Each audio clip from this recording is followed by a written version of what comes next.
Hi everyone, I'm David Wallbridge, Associate Director at Harris & Clarke. In this video, we're looking at something that can save projects, budgets and even relationships: alternative dispute resolution, or ADR in the construction sector. We'll explore what the industry relied on before ADR, why it became essential and the main types you'll come across, how they differ, and a simple way to decide which route to take. Before ADR took hold, if you had a dispute, it usually meant going to court through litigation or into arbitration under the contract. Both processes could be slow, expensive, adversarial, and hugely disruptive to cash flow. The big change came in the 1990s. First, the Latham Report in 1994 called for faster, fairer ways to resolve disputes and for better collaboration. Then came the game changer, the Housing Grants and Construction Regeneration Act 1996, better known as the Construction Act. This act introduced statutory adjudication, a fast interim decision-making process designed to keep projects and money moving. Adjudicators' decisions are enforceable straight away, usually through the Technology and Construction Court, even if the decision is later then challenged. Around the same time, the Arbitration Act 1996 modernised arbitration, and the courts began to encourage ADR before full litigation. So, why do we use ADR? There are three simple reasons.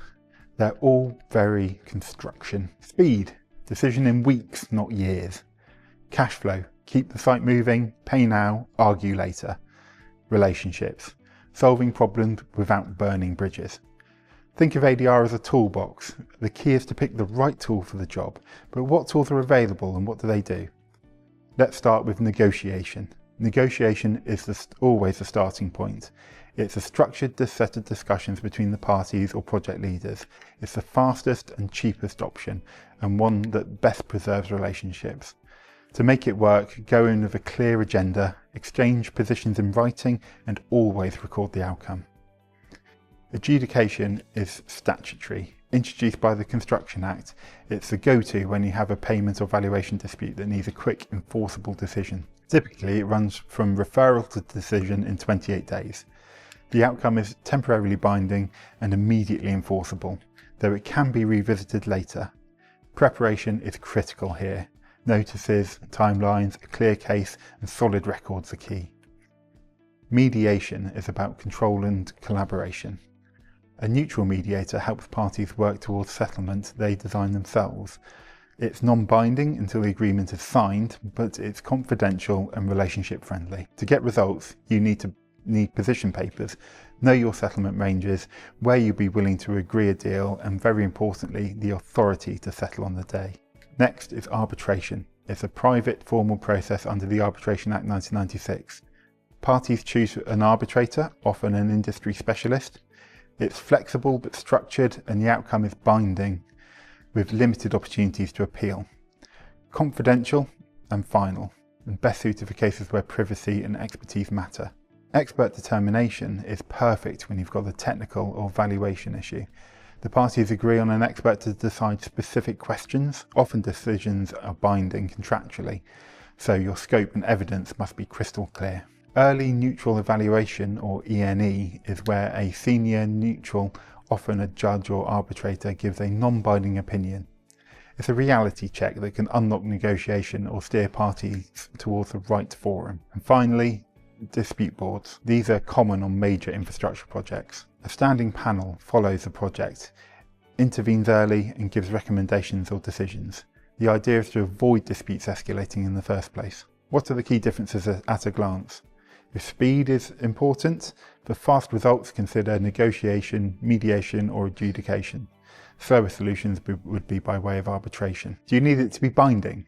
Arbitration is binding, and expert determination often is also. Adjudication is binding for now, and mediation and ENE only bind if an agreement follows. What level of formality is required? You'll find the lowest in negotiation and mediation and the highest in arbitration. Is it important to keep records private? Confidentiality is strong across mediation, arbitration and expert determination. Adjudication is private, but enforcement in court will make it public. Maintaining relationships. These are best preserved through negotiation, mediation and dispute boards. So, how do you choose the right route? Here's a quick rule of thumb decision tree. Need cash flow urgently? Adjudication. Relationships are key and creative outcomes matter. Mediation. Simple technical question, expert determination. You want a private final decision from a specialist? Arbitration. Mega projects with recurring issues? Dispute board with escalation. Not sure who's right? E&E, then negotiate or mediate.